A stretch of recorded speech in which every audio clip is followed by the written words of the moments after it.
अस्सलाम वालेकुम। प्रोग्राम आईना के साथ ताहिर अहमद भट्टी आपकी खिदमत में हाज़िर है। आज जैसा कि मैंने कल के प्रोग्राम में ज़िक्र किया था, आज हमारा मौजू है कि इस्लामाबाद में जिस दिन एपीसी हो रही थी एंड उसी दिन दाखिले जारी थे और उसमें एक इन्होंने सेमेस्टर सिस्टम में ऐसी तब्दीली की कि जो पहले बीए होता था या 2 साल वाला ग्रेजुएशन कॉलेजों में, उसको वो बीएस ऑनर्स या बीएस के 6 सेमेस्टरों में बदल के तो उसकी फ़ीस भी बढ़ा दी। नॉर्मली वो पहले 6,000 दोनों सालों में देते थे और 12,000 में उनका काम हो जाता था, बीए हो जाता था। तो वो जो स्टूडेंट्स जो बचे हुए थे कुछ, यानी जिनके अभी रहते थे, उनको एक चेंज ओवर का एक दौरानिया दे के तो उन्होंने कहा कि इस दौरानिए में ये कर लें। फिर भी जो स्टूडेंट्स बच गए उनका ये आखिरी साल इस साल हवाले से था कि अगले साल से ये ऑप्शन भी उनके पास नहीं होगा। तो वो जब उनकी दाखिला कमेटी के मेंबरान तक ये तफसील बाद में पता चली, हमें पहले कैसे पता चला कि हमारे एक दोस्त जमशेद इकबाल साहब वहीं इस्लामाबाद में ही लिखते भी हैं, पढ़ते भी हैं और सोचते भी हैं और ज़रूरत पड़े तो बोलते भी हैं। उन्होंने एक सब दोस्तों को ही मैसेज किया, यानी अपना अपडेट फेसबुक के हवाले से, कि ये पढ़ने के बाद जो मीडिया से ताल्लुक़ रखने वाले या जो इसके ऊपर बात करना चाहें और इसको ज़रूरी समझते हों वाकई, वो रब्ता करें। तो खैर रब्ता पहले भी कभी ना कभी रहता था। फिर जब उनसे रब्ता किया तो उनसे पहले उन्होंने क्या लिख के भेजा, पहले वो बता दूं आपको कि अभी एक फेडरल एजुकेशन डिपार्टमेंट के एक दोस्त से बात हुई तो उन्होंने एक इंतहाई अफसोसनाक ख़बर सुनाई है कि बीएस प्रोग्राम के पहले सेमेस्टर की फ़ीस 6 से 28,000 रुपये कर दी गई है और उनके मुताबिक इस वक्त 70% बच्चे सारा सारा दिन प्रोफेसर्स की मिन्नतें कर रहे हैं। उस दोस्त ने दीगर रफ़काए कार से, ये नहीं वो जो कॉलेज में पढ़ाते हैं प्रोफेसर साहब, दीगर रफ़काए कार से कहकर कई बच्चों की फ़ीस अदा की है, लेकिन सब बच्चों की फ़ीस तनख्वाहदार लोग कैसे अदा कर सकते हैं। और वो इस बात पर भी शदीद दुखी थे कि नौजवान लड़के सारा सारा दिन हाथ बांध बांध कर रो रो कर अपने वालिदैन की गुर्बत का बताकर फ़ीस माफ़ कराने की कोशिश कर रहे होते हैं, जिन्हें देखकर दुख होता है और हम खुद को भी ख़ताकार महसूस करते हैं। ये दाखिला कमेटी के प्रोफेसर हैं, वो कह रहे हैं कि हम खुद को भी ख़ताकार महसूस करते हैं। इस वक्त हल ये नहीं कि मुखय्यर हजरात से इन बच्चों को फ़ीस अदा करवाई जाए, बल्कि ज़रूरत इस बात की है कि इस ज़्यादती के ख़िलाफ़ आवाज़ उठाई जाए। मीडिया के दोस्तों से कहा जाए कि इन बच्चों की आवाज़ बने और इन्हें इस ज़िल्लत से बचाएं जो इन्हें उठानी पड़ रही है।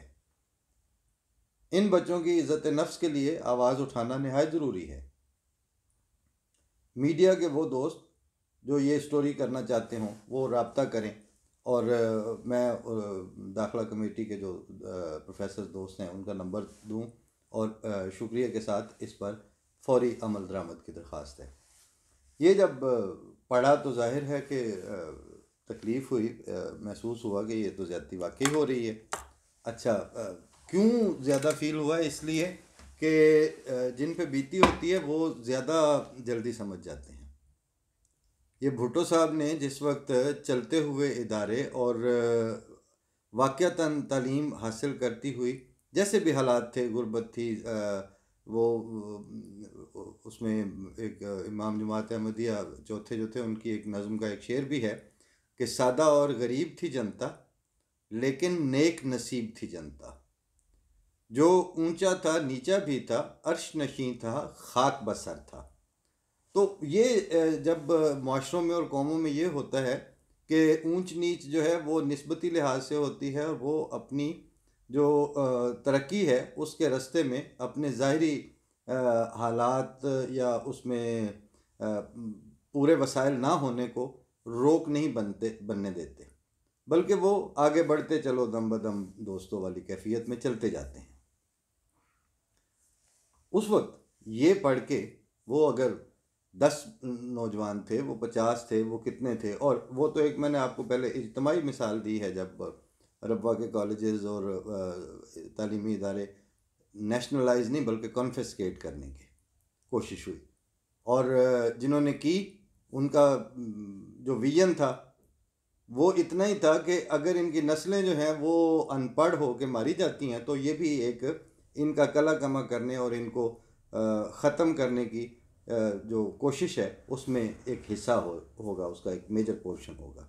खैर, अभी उस सरदस्त उसको अगर साइड पे भी रखें तो हमने जमशेद इकबाल साहब से रब्ता किया, उन्होंने कुछ डिटेल्स दी।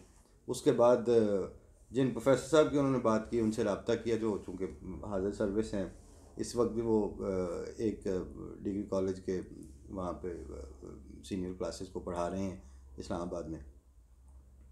उनसे फिर बात की, वो इत्तेफाक से हमारे पुराने जानने वाले थे, पुराने दोस्त थे। तो जो डिटेल उन्होंने बताई उसमें ये बताया कि वो फीस का जो डिफरेंस आ गया है अचानक, वो बच्चों के लिए अदायगी करनी उस तरह अचानक मुश्किल हो रही है।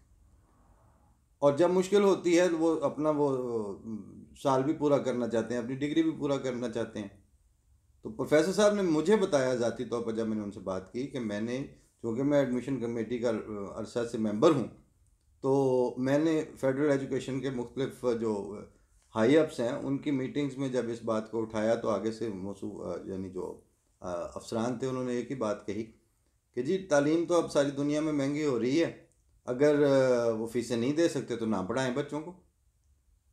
अब ये बेहिस्सी का जो जवाब है ये सिर्फ ब्यूरोक्रेटिक माइंडसेट ही दे सकता है, जो उस स्टेट या एडमिनिस्ट्रेटिव मशीनरी में अपने आप को इंसान से मशीन बना चुके होते हैं। और वो उनको ऐसी हार्ड एंड फास्ट SOPs नज़र आती हैं जिनमें अगर इंसानी मजबूरियां और जज्बात आएँ तो वो मशीन के पहिए के साथ कुचले जाते हैं, लेकिन उनको उससे गर्ज नहीं होती। खैर, उसके बाद हमने उनसे पूछा कि अच्छा चलें इस वक्त क्या मुमकिन है।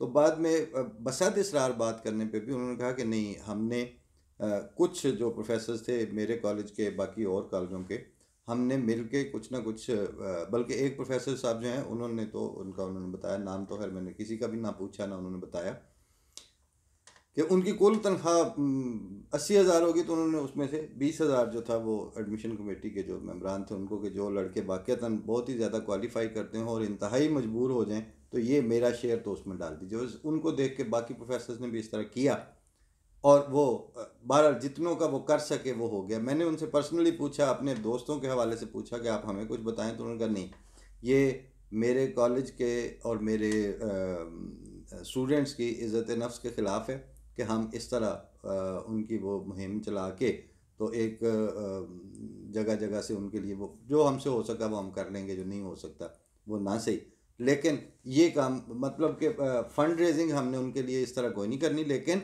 ये आवाज़ ज़रूर उठाएं।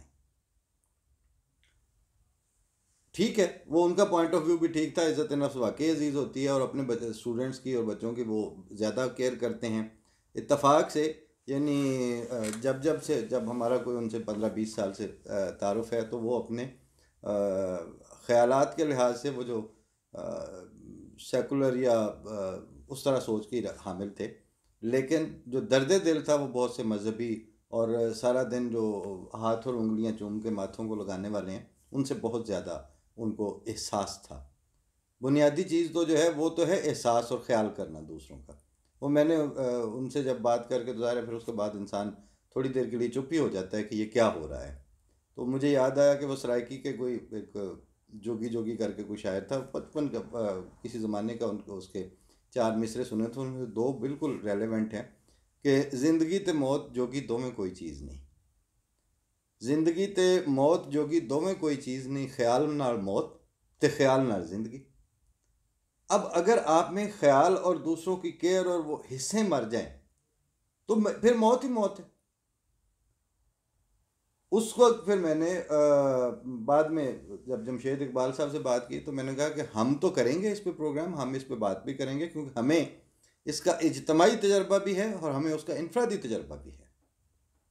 इनफरादी तजर्बे के तौर पर मैंने उन्हें बताया और आज मैं उसको वो डॉक्यूमेंट भी करवा देता हूँ कि हम जब वहाँ पे थे, एक डेवलपमेंटल इदारा जो कि अच्छी NGO थी, अच्छा इदारा था, अच्छा सेटअप था।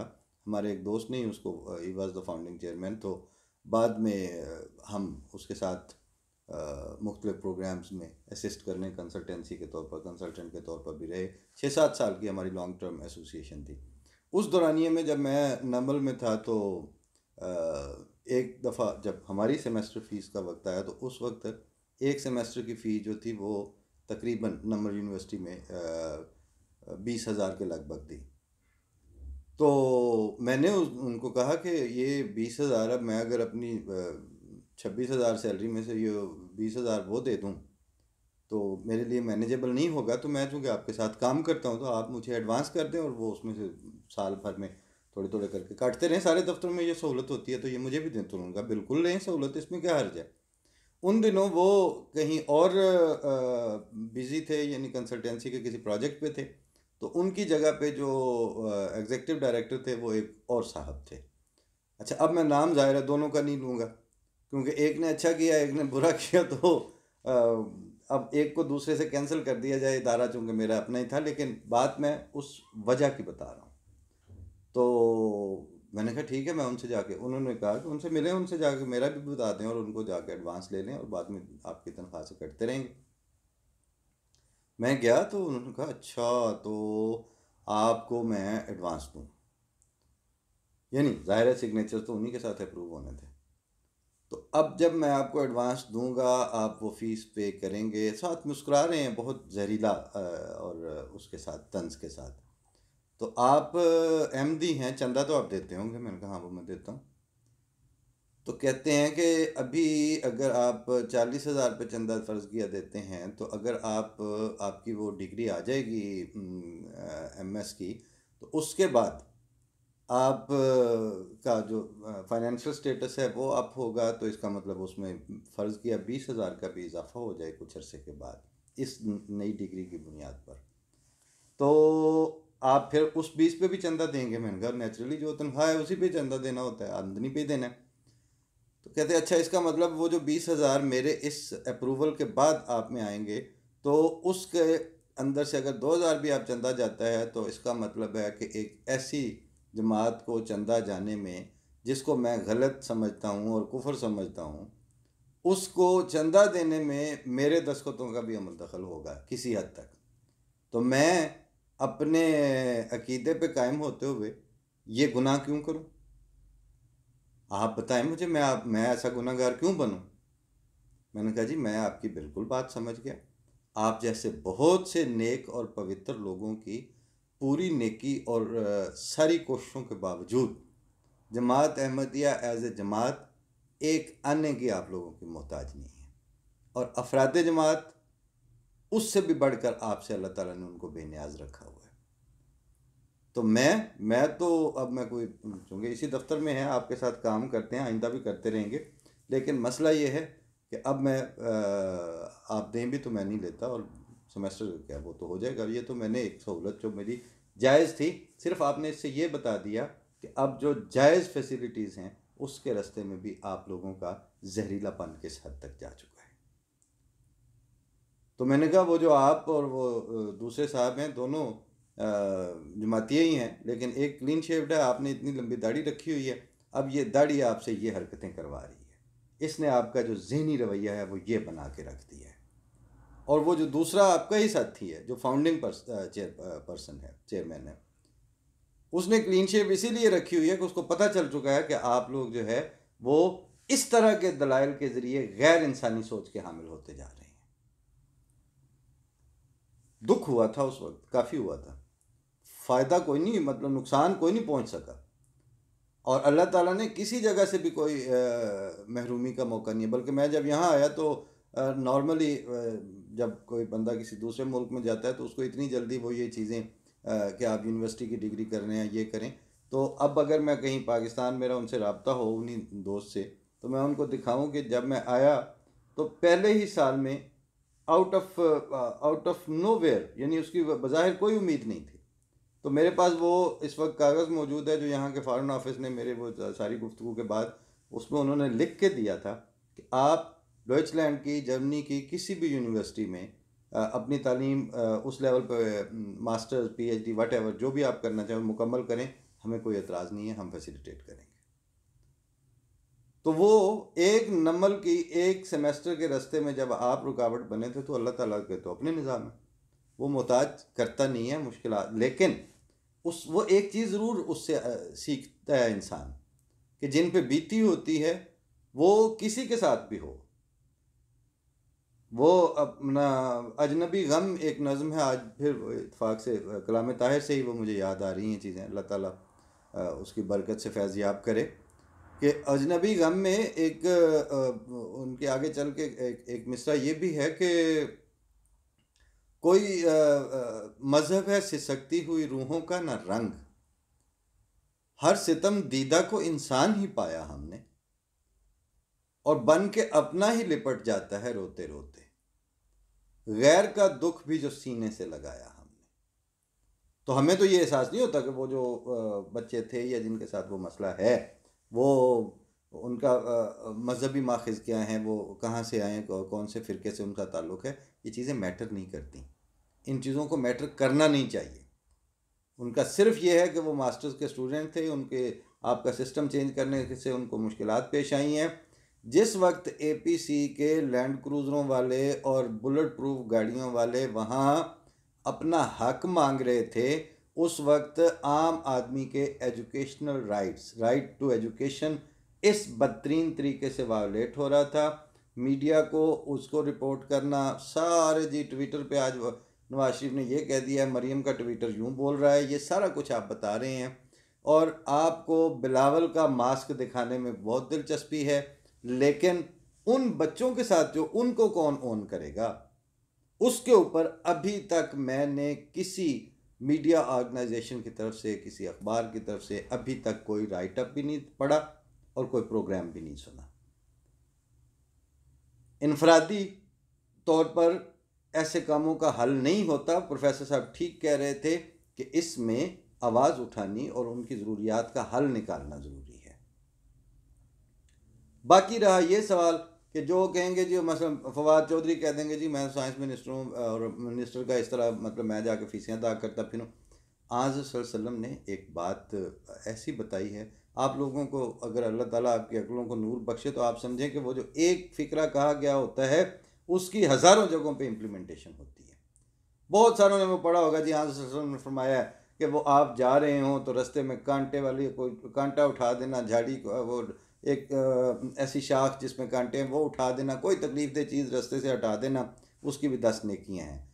बात यह है कि ये बहुत छोटा सा काम होगा कि 10, 20, 50 स्टूडेंट्स के लिए अगर फ़ीस का अरेंज करना पड़े, चाहे वो आप अपने ज़ाती तौर पर करते हैं, आप लोग अफसरान हैं, आप लोग वहाँ के मिनिस्टर्स हैं, आपके रिसोर्सेज की क्या लेवल है, आप बताते हैं जी हमने 24-24 करोड़ हमारा फ़लाने इस दफ़ा टैक्स दिया है, हमारी एयरलाइनें चल रही हैं, हमारी शुगर मिलें चल रही हैं, लेकिन वे जो रास्ते में कांटा पड़ा हुआ था उसको आप देख के गुजर जाते हैं, क्योंकि वो आपको नहीं चुभना, आपकी लैंड क्रूज़र को नहीं चुभना, वो चुभ रहा है किसी उस बंदे को जिसके पास अगर वो F10 कॉलेज में आ गया है तो वापस जाने का किराया भी नहीं है। वो अगर बीमार हैं तो उनको दवाई के भी तकलीफ़ है, उनको वाक़यातन पर्ची अगर डॉक्टर ने लिख दी है। वो हमारे पिछले दिनों एक साल 1.5 साल पहले डॉक्टर साहब की वफ़ात हुई थी, उन्होंने अक्सर उनके जो मरीज़ थे वो कहते थे कि वो हमें प्रेस्क्रिप्शन भी देते थे, किराया भी देते थे, दवाइयाँ भी दे देते थे। ये ज़ाती तौर पर उतरना पड़ता है, जिस तरह से अल्लाह ने आपको नवाजा होता है उसी हवाले से उनकी खिदमत करनी पड़ती है। पब्लिक के मसाइल को अपने मसाइल बनाने पड़ते हैं।